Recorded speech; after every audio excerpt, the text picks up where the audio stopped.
Hello, and welcome to the video.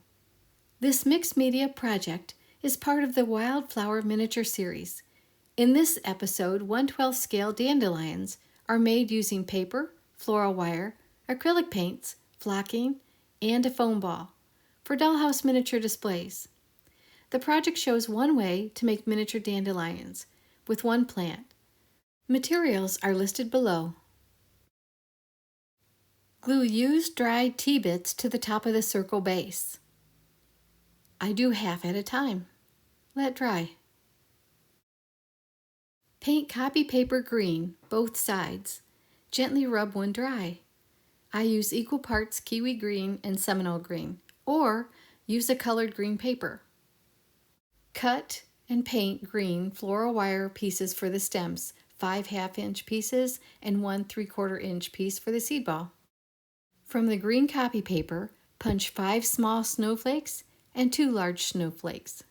With craft knife, angle cut the tips of the snowflakes. With colored pencils, draw lines through the snowflake leaves, first maroon with white on top. With stylus and foam pad, gently curl and press snowflakes. Pinch together lengthwise the large snowflake leaves. Glue 1 large snowflake on top of the ground base. Then add the second snowflake. Bend those leaves upward a bit.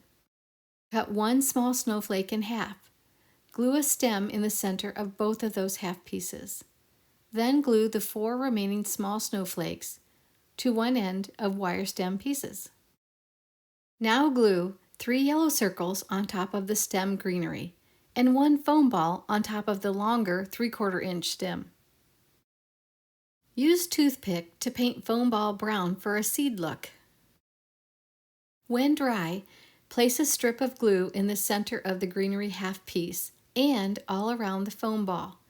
Use tweezers to add white flocking by sprinkling lightly. Let dry, then glue another light layer. Place a strip of glue in the center of the half greenery piece and around the edges and top of the yellow circles. Use tweezers to add the yellow flocking by light sprinkling. Let dry, glue another light layer. Gently fold the greenery around the white seed bud and the yellow flower bud. You may need to add green paint at the bottom of the flocking, or you may need to add a bit more flocking to the tops. You're now ready to assemble the 6 stems by gluing to the center of the leaf ground base. I use paint bottles to help hold the stems as they dry. You could make a number of plants for a garden display and mix up the plants with more or less different stem pieces for a variety. Or you could add more plants and animals and insects for a nature setting. I hope you like and share this video making mini dandelions. Thank you so much for watching.